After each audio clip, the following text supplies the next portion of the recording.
In this week's Bizline, Vietnam continues to top region with FDI attraction. And later on, FDI into manufacturing sector poised for growth. Hello there, you're tuning into Bizline on VTV International. I'm Hoàng Hằng. Vietnam continues to be on the front line to absorb quality FDI despite several trade challenges, according to a recent report by HSBC. The report noted, despite a trade downturn, the trend provides hope for Vietnam to see a strong rebound when the cycle turns. This is welcome news after FDI inflows have slowed in the first 6 months of this year.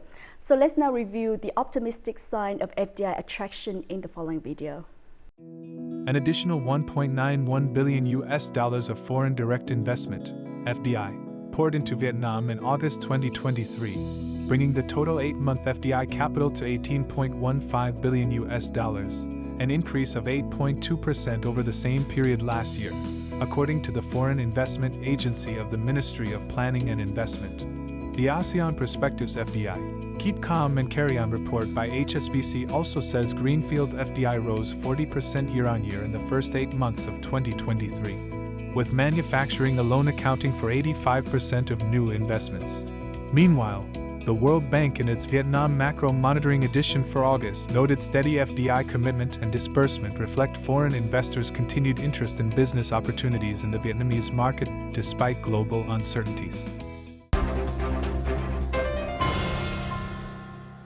We are joined in the studio by economist Dr. Lê Duy Bình, Managing Director of Economica Vietnam, to learn more about Vietnam's appeal despite obstacles and how to maintain its magnetism. Well, thank you for being here with us. Yeah, you're welcome. Yeah. Foreign direct investment FDI into Vietnam is on the rise again after many months of decline. So what do you think about this investment trend in the remaining months of this year? It is really encouraging to see the pickup of FDI into Vietnam after 8 months of this year. It is against a backdrop that the world economy is still on the way of recovery. Vietnam is still attracting $18 billion after 8 months. And the disbursements also is on the rise, about $13 billion after 8 months. So this is quite an encouraging figure against the global economy backdrop. There is quite a strong interest of high-tech companies who is paying attention to Vietnam in the different sectors. And we are expecting that together with this chance of picking up in FDI, registered capital, the quality of FDI would be increased in the coming months when we see more and more high-tech and more green FDI investment project that would be registered in Vietnam.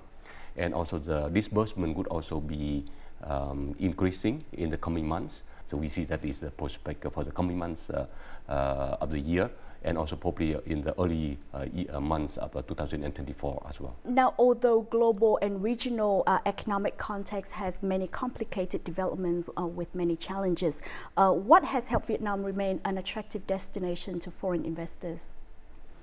Many of the positive factors, for example, like the political stability, the macroeconomic stability, the increasingly improved infrastructure, the improved human resources, the Vietnamese market size that is now reaching 100 million people, and that is quite an important market size. It makes Vietnam one of the 15 largest markets in the world. So it is very attractive for FDI investment, and the population is young, and 50% of the population is at the working age. So we have a labor force of more than 50 million people, and many of them are young people. But apart from these traditional advantages, we see in the world now there is a trend of nearshoring and friendshoring instead of offshoring than we used to see before.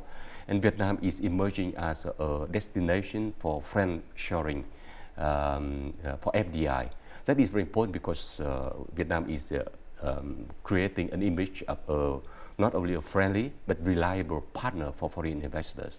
The business environment here that is very favorable for their investment. So being a destination for friend shoring is now one of the advantages for Vietnamese economy in terms of FDI attraction. This enterprise has just put into operation a newly built electronics factory with invested capital of over $4.1 million. Recognizing Vietnam as a suitable business environment, the business continues investing in a much larger project in the Hanoi Southern Supporting Industrial Park. Tổng vốn đầu tư là 5.000 tỷ, thực hiện trong 5 năm. Giai đoạn 1 của kế hoạch chúng tôi đầu tư 1.000 tỷ đồng để xây dựng nhà xưởng, máy móc và thiết bị. Các nhà đầu tư Trung Quốc đã đầu tư vào Việt Nam đến 399 dự án, là tăng đâu đó gần 180%. Cái tổng số vốn đầu tư đâu đó là gần 2,8 tỷ đô và họ hiện đang đứng thứ 6 trong số khoảng 143 nước đầu tư vào Việt Nam. Thì với cái xu hướng sắp tới, chúng tôi tin rằng cái dòng vốn từ Mỹ và dòng vốn từ Trung Quốc sẽ còn tiếp tục gia tăng cái sự hiện diện ở Việt Nam. In addition, many large Korean investors confirmed their intention to expand investment and business activities and continue to deploy large projects in Vietnam. This is because Vietnam is a market with many prospects. Hai quý đầu tiên, quý 1, quý 2 đều là số đầu tư FDI của Hàn Quốc giảm rất là mạnh. Thậm chí là quý 1 thì chúng tôi giảm đến gần 70% so với cùng quý năm ngoái. Nhưng từ sau tháng 7, Hàn Quốc cũng quay trở lại một trong những cái vị trí cao nhất. Thì một số tập đoàn lớn như LG Innotek vừa tăng vốn là 1 tỷ đô la để mở rộng cơ sở sản xuất của họ tại Hải Phòng. Còn đối với Samsung cũng tuyên bố thì hàng năm họ sẽ mở rộng đầu tư hơn 1 tỷ đô la tại Việt Nam và cũng sắp có một cái mở rộng đầu tư của họ ngay lập tức. When we look at this really huge increase of the number of investment. From the German side, we also can confirm, so 24 projects in the first 8 months in 2023. HSBC's expert believes that Vietnam's economic resilience and competitive wages are the two leading factors in attracting foreign businesses. Other factors include the quality of human resources, the steadily growing consumer market, and a developing digital economy. Primary point of attraction here is a lower wage cost, but I like to characterize it as a cost effectiveness, which means that you do not only have the input, but the output also matters a lot. Vietnam also has a lot of free trade agreements with the major trading partners in the world, and preferential tax policies here, friendly FDI policies. So I think altogether it makes Vietnam still quite an attractive destination for investment. Despite a trade downturn, the steady FDI commitment and disbursement provide hope for a strong Vietnamese rebound when the cycle turns.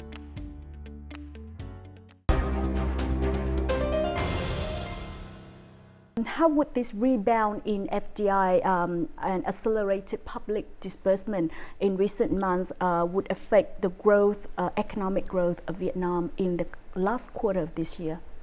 And for our FDI investment, we all see that FDI plays a very important role in export. And 70% and 75% of the total export of Vietnam is thanks to the FDI sector.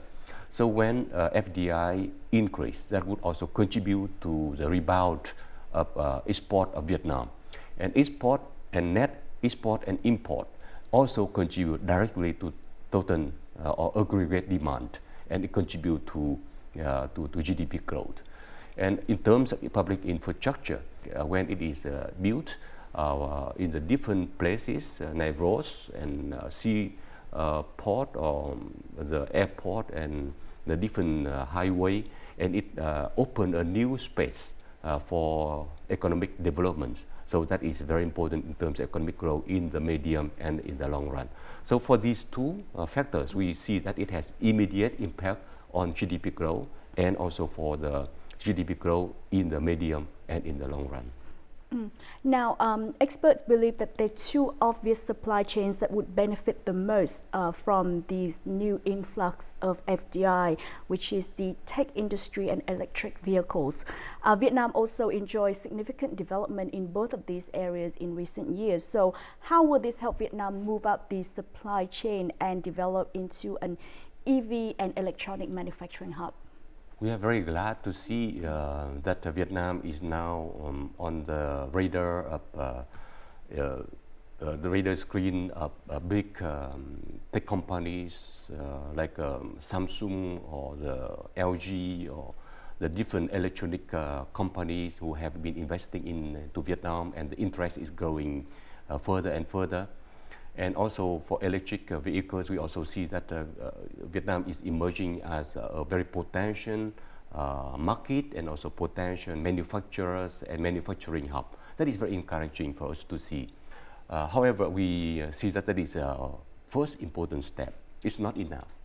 In order for Vietnam to become, to move up strongly and firmly, to have a firm position in the supply chains of these important products, that is the future of the world economy, we need to move in terms of value added ladders as well. Not only like we as a production hub for assembly of the product. What is more important is that we have to move into others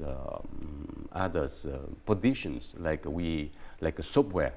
We have to move into the research and development. We have to move into innovation that makes the product that is more innovative, that is meet the customer needs. So the first step that we have already stepped, we need to move into the further step to really make Vietnam to have a firm position in these two supply chains. Notably, this year's new FDI into the manufacturing sector has surprisingly exceeded that of the whole year for the past 3 years. Data shows that foreign businesses committed $12.3 billion to Vietnam's manufacturing and processing sector in the first 8 months, up 14.7% from a year earlier. Nhiều công ty cũng quan tâm và đang đầu tư vào Việt Nam những cái lĩnh vực công nghệ cao, lĩnh vực chất bán dẫn, và chúng tôi cũng rất muốn những cái doanh nghiệp trong lĩnh vực công nghệ cao sẽ tiếp tục quan tâm và mở rộng hoạt động của họ tại Việt Nam. Investment in the manufacturing sector remains stable, with positive signals of increases ahead. Experts believe that investment capital in the manufacturing sector will have a spillover effect on the domestic market. Nó sẽ giúp chúng ta, thứ nhất là cái cơ cấu xuất khẩu của Việt Nam sẽ ngày càng chuyển dịch từ việc những hàng hóa thô sơ lên những hàng hóa, tức là cái mặt hàng có giá trị cao hơn. Thứ hai là thường những cái doanh nghiệp mà công nghệ cao này thì họ sẽ giúp có cái phần gọi là tăng cái phần thu nhập cho cái người lao động rất là nhiều, thì nó cái yếu tố lan tỏa ra là cái phần thị trường tiêu dùng trong nước cũng sẽ được tiếp tục đẩy mạnh. Vietnam's manufacturing sector has grown considerably recently and is expected to continue this trend in 2024. The country's strategic location, low labor costs, and free trade agreements make it an attractive destination for foreign investors looking to diversify their supply chains and tap into a growing consumer market.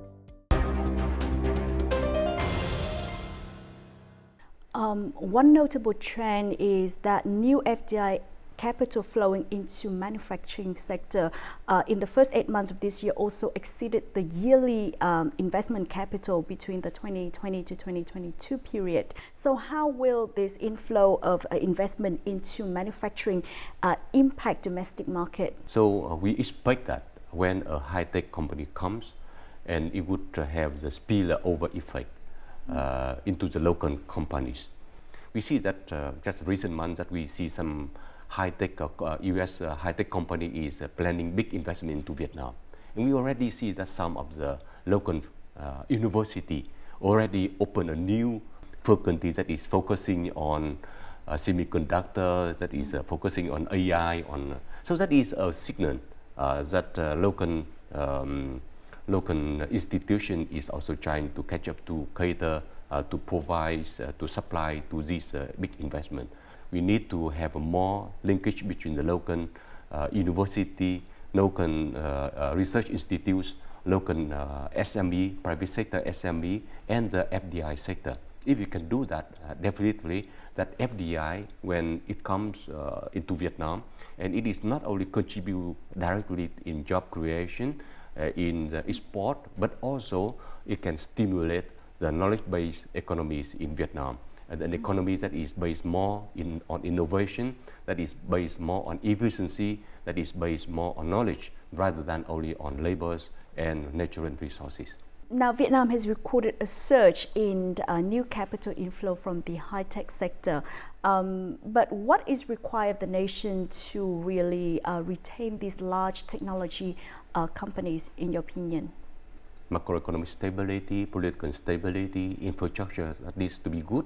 Electricity should be sufficient, no shortage, no brownout of electricity. Telecommunications system need to be good. So apart from this traditional one, they are quite interested in others. That is the human resources. That is the skill of the workforce in working in technology. So we need to have an ecosystem that is here, that is favorable, that is attractive to foreign high-tech companies. So it is important that for Vietnam, in order to attract more to high-tech companies, we need to create an image that is not that local companies of Vietnam is not only a technology taker, it is not only a technology absorber, but it is also a reliable technology inventor, technology innovators, that is an important technology contributors that can contribute to the technology of the high-tech companies that they come here. So when they come here, they wanted to rely on the talent of the Vietnamese young people, of the students, of the Vietnamese people, of the labor workforce here, in order to make the technology better. So that is the way that we can attract more in a sustainable way. Vietnam is forced to act decisively as the race to attract FDI between countries becomes increasingly intense. According to foreign businesses, improving the investment environment and simplifying administrative procedures are the keys to retaining foreign investors in the long run. Bây giờ đặc biệt là Indonesia và một số nước khác ở Đông Nam Á, họ đang đưa ra rất nhiều chính sách ưu đãi thuế và hỗ trợ tối đa để làm sao mà thu hút nhà đầu tư Hàn Quốc chúng tôi. Để được giữ chân của các nhà đầu tư Hàn Quốc tại Việt Nam, thì chính phủ Việt Nam nên tiếp tục cải thiện một số thủ tục hành chính. Thì giấy phép lao động là một trong những cái vấn đề cơ bản rất là quan trọng đối với một cái để xin visa và xin thẻ tạm trú đối với những người nước ngoài. Thủ tục hành chính cũng đang bị khó khăn. Nếu mà tiếp tục giải quyết cho những cái vướng mắc khó khăn đó, thì Việt Nam chắc chắn là một nước tiềm năng cao nhất để tiếp tục thu hút đầu tư Hàn Quốc và giữ chân những nhà đầu tư Hàn Quốc tại ở đây. Vietnam has a lot of free trade agreements. Vietnam is doing a lot in administrative procedure. Vietnam clearly shows also investors that they are open. So as an investor, we are very happy with Vietnam at the moment. And we believe that when the global economy is coming back, hopefully soon, that Vietnam will be one of the winners coming out of this slow economic growth at the moment. Chúng ta phải duy trì được chính sách ổn định, đào tạo chất lượng nhân sự và đầu tư vào cơ sở hạ tầng để làm sao tăng được cái sự cạnh tranh của Việt Nam trong việc thu hút những các dòng vốn đầu tư FDI, đặc biệt là FDI công nghệ cao. Over recent years, Vietnam's investment landscape has thrived. Its stable political climate, robust economic growth potential, and favorable investment environment have made Vietnam a magnet for foreign firms. Further strategic solutions are underway to attract more large-scale investment groups by 2030.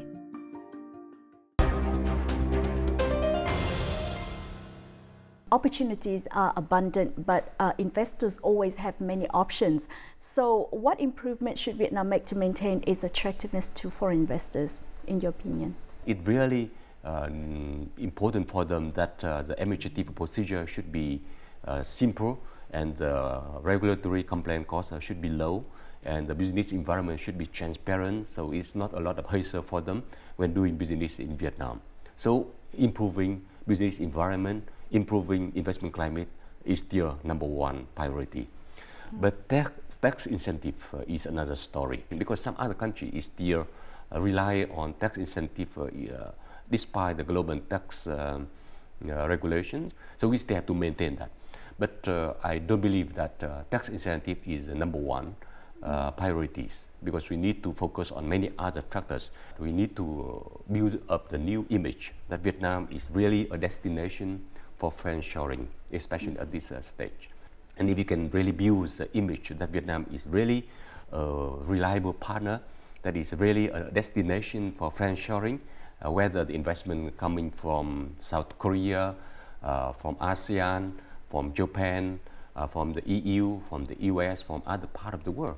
And we are really a destination for friendshoring. It build up the resilient supply chains for the different supply chains, especially in the key sectors, pharmaceutical, high-tech industries. So if we can build up this image, I think that is very attractive for foreign investors, apart from the traditional factor that we have been able to maintain until now. Although Vietnam tops the region in FDI attraction, we still have to be watchful of competition from other regional countries. So what long-term strategies does Vietnam need to continue attracting FDI inflows in the coming months and even into 2024? And competition is normal, especially in ASEAN. When you look at ASEAN, that is a regional economy, and we are part of that. But we have to create our own incentive, our own image in the foreign investors. For them, like for foreign investor, we can create some image like think AI, think Vietnam, or think green, think Vietnam, or think high tech, think Vietnam. So I think that that is the best strategy for us. We have to create some distinct advantage of our own, and we have to work for that and really to build up the policy and also to build up the local capacity. It's not only the SME sector, the local private enterprise sector, but the local ecosystem, like the research institutes, university, and also the service provider, business associations that can really supportive of this direction. And we need to have a local ecosystem that really supportive for foreign investors when they come to Vietnam, investing in digital economy, and there's a ready ecosystem that is there that support the investment. So I think that that is the way that we can really make Vietnam really attractive in the long run in terms of investment. Until the year end, I expect that in terms of number, the number would continue to pick up. We can see that with the recent delegation of the US investor coming into Vietnam in March, for example, and they are thinking about the investment project, and they are preparing for investment project into Vietnam. And also the big delegation of South Korean investor who accompanied the South Korean president in his visit to Vietnam most recently. I expect that there would be more investment into Vietnam until the end of the year, but we don't expect that quick or very sharp rise until the end of the year. That could pay off in 2024 because some investment need time to be prepared, and the procedure need to be finalized. So until the end of the year, we expect that it is more investment coming in, but we expect a lot more in 2024. Once again, thank you so much for being here with us. You're welcome. Foreign direct investment flows into Vietnam are forecast to increase in the second half of the year as the downturn has been reversed in recent months. So far, Vietnam's FDI improvement reflect its strong fundamentals, favorable demographics, and competitive supply chains. These specific foreign investment figures indicate an important rebound for Vietnam to accelerate and capitalize on for stronger development in the future. And that concludes this edition of Bizline. Stay with us for more content or download our app VTV Go from App Store or Google Play for a lot more. Thank you for tuning in, and until next time.